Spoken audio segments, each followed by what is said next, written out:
Saudações a todos, nossos votos de muita paz. Sejam todos muito bem-vindos a mais um sábado em que buscamos compreender melhor as parábolas de Jesus, os seus ensinos, e hoje vamos buscar no livro O Evangelho de João, comentado e interpretado por Haroldo Dutra Dias, no capítulo 1, que ele fala sobre a linguagem nos evangelhos.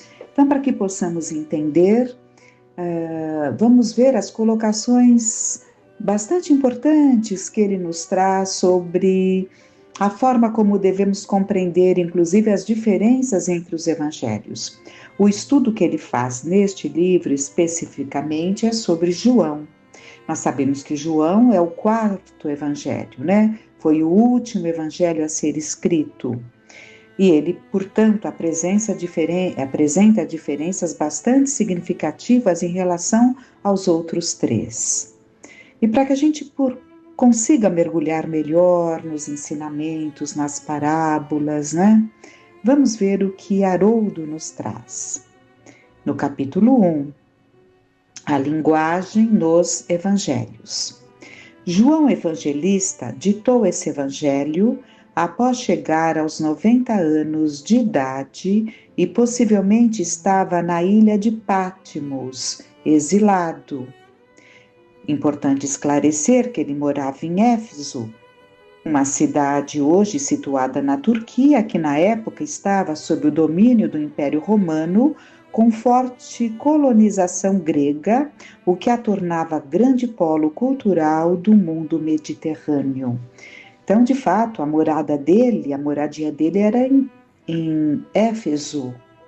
Ele ganha ali um espaço, uma casa, né, de um discípulo, de um seguidor, né, de um seguidor daqueles que seguiam aos discípulos, e um deles que tinha ali condição financeira,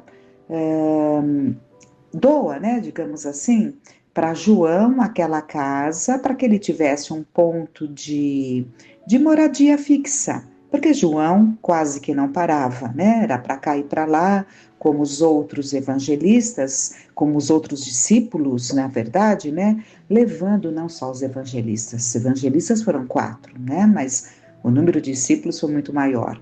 Então, mas para que ele tivesse um pouso, né, um canto em Éfeso, né, já não mais com os seus pais, né, os seus pais, família Zebedeu, né, João é da família Zebedeu, ele é irmão de Tiago, né, então, mas voltando aqui, a casa dele, então, era em Éfeso, e foi para lá que ele leva Maria, né? Ele convida Maria, depois que Maria, da partida de Jesus, ela tem um tempo ali junto dos seus familiares, mas chega um momento em que João a convida e ela segue a João e vai para essa região que hoje é Turquia, né? Ainda há ruínas da casa que os dois moravam. Mas ele, como sabemos, ele foi exilado, ele ficou muito tempo em Patmos, numa ilha. E nessa ilha, então, é que, inclusive, entende-se que ele escreveu o Apocalipse também, não só os evangelhos, né? O evangelho. Então, continua Haroldo Dutra. João saiu de Jerusalém porque tinha um trabalho a desenvolver na Ásia Menor. E por esta razão se dirigiu a Éfeso, em companhia de Maria de Nazaré. Um ponto que eu gostaria de ressaltar, diz Haroldo, é o fato de a mãe de Jesus morar com João Evangelista, pois que o Evangelho de João tem esse aspecto afetivo, essa visão da mãe de Jesus. Tem um olhar para Jesus que é muito diferente do olhar dos demais evangelistas, porque ele conviveu muito com Maria, né? Nós sabemos que com Jesus ele era tão jovenzinho e ele continua ali com Maria, então é claro que o perfil, a forma como ele vai retratar os ensinamentos de Jesus trazia esse lado muito afetivo. É claro que o fato de João Evangelista viver com Maria em Éfeso e ouvir as histórias que ela contava sobre Jesus criança, Jesus adolescente, Jesus adulto, as histórias da família, todo esse conteúdo o deve ter impactado de modo intenso, razão que o levou a ter uma visão muito profunda a respeito de Jesus. O Evangelho de João destaca-se dos outros 3 evangelhos, Mateus, Marcos e Lucas, denominados evangelhos sinóticos, ou seja, aqueles que apresentam a mesma ótica, a mesma visão, uma visão conjunta. Portanto, a visão de João, a maneira como ele encara a figura, a vida, a missão e o trabalho de Jesus é muito diferente. Eu arriscaria dizer, de uma perspectiva privilegiada, a de estar ao lado da mãe de Jesus, que é algo notável e deve ser levado em consideração. Além do mais, João ditou o Evangelho quase no final do 1º século, um aspecto que o favoreceu, visto que ele olhava tudo após a poeira ter baixado, ou seja, muitas mudanças, fatos e alterações influenciaram a visão de João. Também a visão do cristianismo, dos cristãos e da missão do Cristo. De fato, muito tempo havia se passado. Natural que ele tivesse essa visão, olhando lá para trás, diferente, diferente dos outros que retrataram, mais ligados ao momento em que Jesus aqui esteve. É interessante que Haroldo diz que ele ditou, porque ele era muito idoso.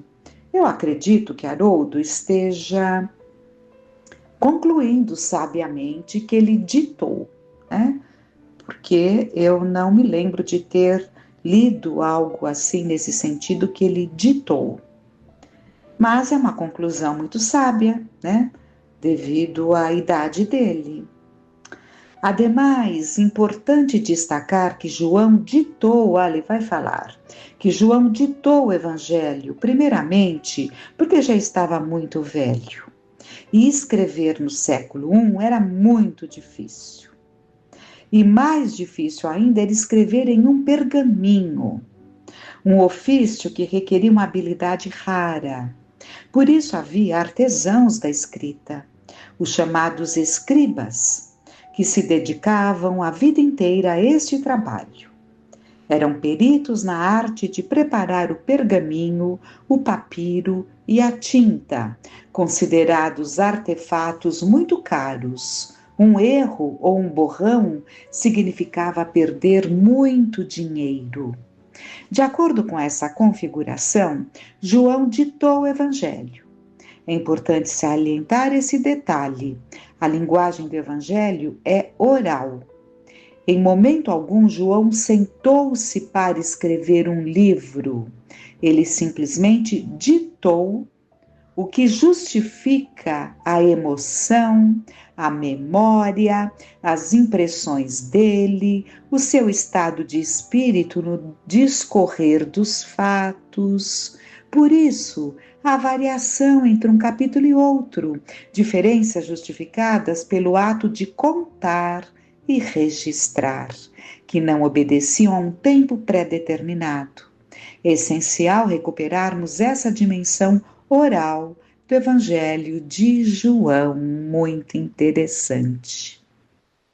Essa característica, quanto à linguagem empregada no Evangelho de João, por vezes, é motivo de muita dúvida. Cabe esclarecer que João Evangelista era judeu, vivia naquele território de Israel. E os hebreus do 1º século, em razão de terem vivido durante muitos séculos sob o domínio dos persas, Império Medo-Persa, falavam no cotidiano vários dialetos do aramaico, similar ao que ocorre no Brasil, onde todos falamos a língua portuguesa, mas cada região se expressa de um modo peculiar. O aramaico consistia em língua oficial. Todavia, o dialeto da Galiléia, que era a região agrícola, distinguia-se do dialeto falado na região de Jerusalém, onde se localizava o templo, uma região importante porque incorporava o poder político, as autoridades religiosas e os intelectuais. Então, o dialeto era mais refinado, porém, tudo era aramaico. Por outro lado, os textos do Velho Testamento estavam escritos em hebraico. Quem frequentava a sinagoga aos sábados para estudar a Torá e aprender o Velho Testamento, ouvia a língua hebraica. A prática litúrgica, a vida religiosa, a Páscoa, o Sabá, o Shabá, o Pentecostes, a festa das tendas, assim também todas as ocasiões especiais do calendário judaico tinham as orações e estas eram feitas em hebraico. Para os hebreus, a vida religiosa é um núcleo, é o centro da vida, tanto que aos sábados até hoje, eles param, fecham o comércio, suspendem certas atividades para viver exclusivamente o Shabat, a experiência religiosa. Salientar, entretanto, que os hebreus do primeiro século falavam no dia a dia o idioma aramaico. Não significa que não tinham conhecimento do hebraico. Claro, né? Porque eles estudavam o Velho Testamento, eles conheciam o hebraico. O que ocorre é que o aramaico, desde muitos séculos, já tinha adotado o alfabeto hebraico. O aramaico era escrito no alfabeto hebraico, o que explica a semelhança entre muitas palavras. Para mais elucidação, podemos comparar a língua portuguesa à língua espanhola. Ao ouvirmos o português ou o espanhol, é possível entender algumas palavras, algumas expressões. Naquele tempo acontecia a mesma dinâmica entre o aramaico e o hebraico. É bom nós comentarmos que o Haroldo Dutra, ele estudou profundamente o hebraico, né? Essas línguas, ele debruçou-se de corpo e alma por anos nesses estudos. Então, ele fala com propriedade, né? João Evangelista, tanto que ele tem uma tradução do Novo Testamento, acredito que já tem até do Velho Testamento, mas do Novo Testamento, certeza, ele traduziu os 4 evangelhos, mais toda a parte que compõe, né? Os Salmos, as Epístolas, o Apocalipse, toda a parte que compõe o Novo Testamento, ele debruçou-se no original, né? E tem o livro, que foi editado pela Federação. Então, vamos lá. João Evangelista falava aramaico e hebraico. Eram suas línguas maternas, as línguas que ele aprendeu quando criança. Mas João teve de aprender o grego, que poderia ser comparado à importância da língua inglesa em nossos dias. Então, quem falava grego na época eram as pessoas cultas, intelectualizadas, não é? Naquela época, para conseguir se comunicar com os habitantes dos diversos países e das comunidades do mundo mediterrâneo, era preciso falar grego. Portanto, o Evangelho de João foi redigido em grego. Em grego. Por conseguinte, será que João ditava em grego? Essa é uma questão em aberto. Será que ele, enquanto conversava, expressava-se em aramaico e alguns trechos em hebraico e o escriba traduzia para o grego? É possível. É uma hipótese. Essa influência é nítida no Evangelho de João. Ressaltamos que a questão da linguagem é um fator de relevância para a compreensão desse Evangelho. Vamos imaginar João Evangelista, um senhor com mais de 90 anos de idade, exilado.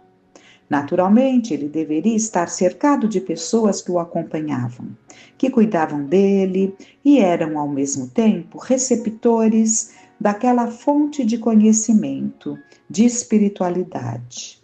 Eu imagino João Evangelista tal qual um idoso amorável, doce, cheio de memórias, de experiências, de conhecimentos, de reflexões. Ademais, portador de extraordinária mediunidade, especialmente a mediunidade profética.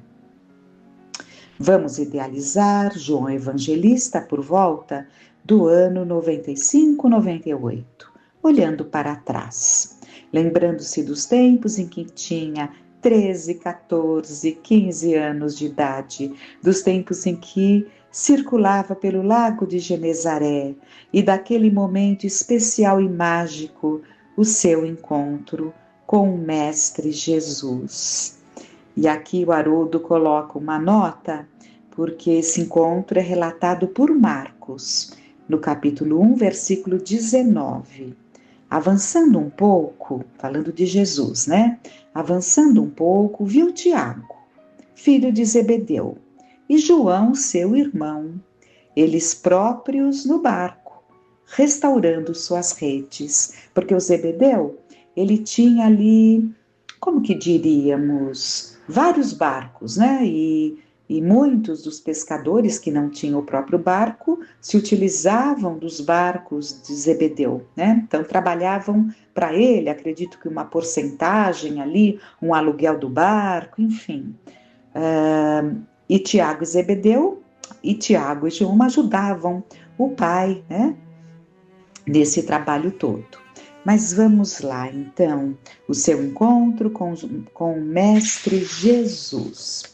Um jovem entusiasmado, apaixonado pela vida, filho de pais muito zelosos, a família Zebedeu. Pais religiosos, pessoas de muita integridade e de busca espiritual muito intensa. Esse jovem, naturalmente, deve ter se encantado com a figura incomparável de Jesus e se entregado de corpo e alma. Seu espírito idealista, como o espírito de todo jovem que se imagina mudando o mundo, realizando milhões de feitos. Ele pensa durante a narração dos fatos, nos ensinos de Jesus, naqueles momentos doces, nas experiências extraordinárias vividas ao lado do Mestre.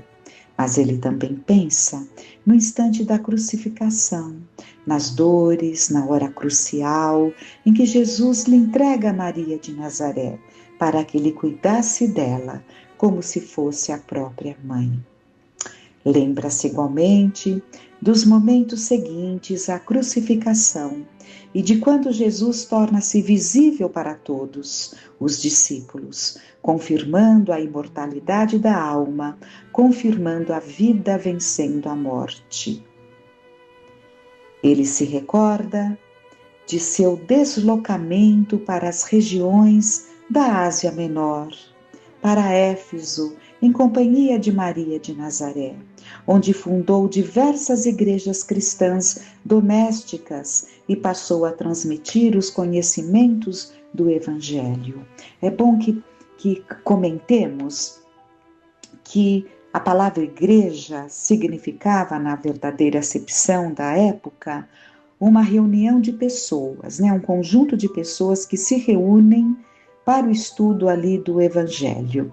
Então, Paulo fundou muitas igrejas. Estamos vendo aqui que João, nessa região da Ásia Menor, também fundou várias igrejas. O que significa? É um local, normalmente uma casa de algum seguidor de Jesus que oferece uma parte da sua casa para essas reuniões, e ali começam os estudos do Evangelho, ali começam os chamados passes, que agora chamamos passes, mas que já eram aplicados aos tempos de Jesus, não é exemplificando, inspirando-se na atitude de Jesus, né, que impunha suas mãos e curava tantos doentes. Então, esses, entre aspas, passes, né, aconteciam nessa ocasião, nessas reuniões. Então, igreja, entendamos que não é a Igreja Católica, como nós podemos entender, ou a Igreja Protestante, que veio muito depois, mas a Igreja Católica, que foi, né, a romana, católica romana, ela foi fundada no terceiro século, né? Ela passou a ser uma instituição humana. O cristianismo ali, ele foi assumido, digamos, né, pelo Império Romano, né, pela Igreja, e fundou-se ali a Igreja Católica, porque Jesus não fundou igreja nenhuma, né? Ele nos trouxe a boa nova. As religiões foram fundadas pelos próprios homens. Mas vamos lá. João ainda rememora o triste episódio para completar. Então, como Paulo fazia? Ele ficava um tempo, quando ele percebia que aquele grupo estava firme para dar continuidade, ele seguia, né? Provavelmente, João fez exatamente a mesma coisa, preparou o grupo, né? Deixou ali os responsáveis e seguiu, né? Para fundar outros pontos em que o cristianismo seria divulgado. Continuemos então. João ainda rememora o triste episódio do ano 70, quando Jerusalém foi completamente destruída por Tito, o filho do imperador Vespasiano, daquele período doloroso em que o povo judeu sofreu enorme diáspora, dos momentos que se seguiram aquele trágico fim do segundo templo, em que estava toda a base da sua cultura judaica, das transformações pelas quais passou a cidade de Éfeso, das perseguições aos cristãos, da morte de Paulo de Tarso, das mortes de todos os apóstolos, porque todos também tiveram mortes dolorosas, né? Pela causa que abraçaram, a causa do Cristo. O único que ficou foi João, como o próprio Cristo havia dito, né? Que ele passaria. Então, nos anos 70, né? Jerusalém pela segunda vez, né? Ela é destruída por Tito, o filho do imperador Vespasiano, daquele período doloroso em que o povo judeu sofreu enorme diáspora. O que é diáspora? É quando há uma separação, não é? Então vamos ver aqui o que o Haroldo coloca.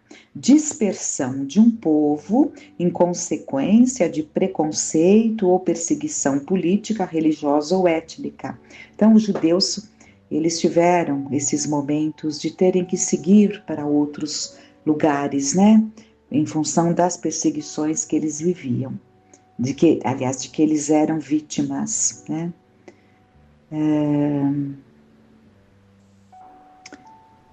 Vamos lá. Então,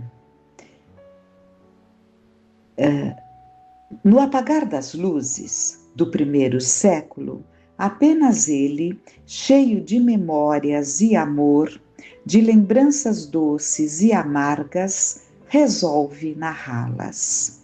Então, estava virando o primeiro século, né? Apagando as luzes do primeiro século. E ele narra. É evidente que a sua narrativa não poderia ser igual às demais. É evidente que o seu evangelho seria diferente do evangelho de Levi, que é o Mateus. Levi é Mateus, escrito poucos anos após a crucificação de Jesus. e alguns trechos escritos concomitantemente ao acontecimento, como o Sermão da Montanha, por exemplo. Porque Levi, que é o Mateus, ele escreveu o Sermão da Montanha na íntegra, porque ele escreveu naquela época, ele anotou, né? Ele era muito culto, e ele anotou ali o Sermão da Montanha, que é o capítulo do 5 ao 7 do Evangelho de Mateus, né? Então, alguns ele anotou na época, como o Sermão da Montanha, por exemplo. Alguns ensinamentos transmitidos por Jesus, Levi tomou nota na mesma hora. É óbvio que o seu evangelho seria muito diferente ao de Lucas, escrito alguns anos antes, após a crucificação, por um médico grego, que era Lucas, né? Sob a inspiração de Paulo de Tarso, quem lhe forneceu documentos, memórias, relatos. Então, ele teve o Evangelho de Jesus nas mãos, inclusive eu acredito que ele tenha tido o Evangelho de Estevão, porque Estevão, Paulo de Tarso, quando esteve lá na casa do caminho, Pedro lhe entrega o Evangelho de Estevão, porque Estevão havia estado ali. E Pedro ficou com o Evangelho escrito de Estevão, né? Então, é notório que lhe forneceu documentos, memórias, relatos. É notório que o Evangelho de João não seria análogo ao Evangelho de Marcos, que era filho de uma cristã, que disponibilizou a casa onde Jesus apareceu para todos os apóstolos após a crucificação. É lá que eles estavam reunidos, na casa de Marcos. Marcos havia baseado o seu evangelho nas memórias de Simão Pedro, narradas antes da destruição de Jerusalém, antes da dispersão do povo judeu pelo mundo mediterrâneo. No apagar das luzes do primeiro século, Jesus olha para a história, para tudo o que tinha acontecido e pensa no futuro. Que história a respeito de Jesus as pessoas dos séculos futuros gostariam de ouvir? Que imagem de Jesus ele deseja transmitir para as gerações futuras? A dimensão futura da mensagem cristã era tão importante para João que logo após o Evangelho, ele dita o Apocalipse. Neste momento, sua preocupação não incide mais nos fatos passados, nos elementos históricos e geográficos. O apóstolo não se atenta mais à geografia bíblica, em narrar lugares que não existiam mais. Então, voltando, a dimensão futura da mensagem cristã era tão importante para João que logo após o Evangelho ele dita o Apocalipse. Nesse momento, sua preocupação não incide mais nos fatos passados, nos elementos históricos e geográficos. O apóstolo não se atenta mais à geografia bíblica, em narrar lugares que não existiam mais. Seu povo judeu havia se retirado daquelas regiões. Tudo havia sido renovado, um sopro renovador e doloroso havia varrido toda a Judéia. As profecias haviam se cumprido e o povo hebreu vivia um doloroso resgate coletivo por não terem reconhecido Jesus. Sofreram resgate coletivo. Não conheceram, se nós pararmos para pensar, como não conhecer o Criador, não vamos falar Criador, que quem cria é Deus, né? O co-criador, né? O governador, o fundador, o idealizador, o executor do nosso mundo. Como não reconhecer o dono do nosso planeta? João, então, prioriza o papel da mensagem do Evangelho para o futuro. Ele apresenta a figura eterna de Jesus. Não mais a figura de Jesus de Nazaré, andando pelos lagos, andando na região do Tiberíades. A intenção de João é apresentar a figura do Cristo imortal, a figura do governador espiritual do planeta, aquele ser que havia participado da formação da Terra, aquele ser que era um instrumento de Deus para a administração de um orbe inteiro, esse Cristo espiritual, cultivador das almas de todos os habitantes deste mundo. É nesta figura que João está interessado. Os olhos de João voltam-se para o porvir, e é importante incorporar essa história de modo a apreciarmos as características incomparáveis do seu evangelho, porque sua perspectiva é outra, é o panorama de quem está olhando para os fatos, para tudo o que aconteceu e para o que estava por acontecer. O último apóstolo encarnado irá contar o que viveu e o que pensa sobre o Evangelho e a respeito de Jesus. Profundo ensinamento. Que gratidão, né, pelas luzes que nos são jorradas para o nosso entendimento. Que Deus, na sua infinita bondade, Jesus, nosso Mestre, nos envolvam em bênçãos de luzes, de refazimentos, de confiança, de esperanças. Que fiquemos em paz.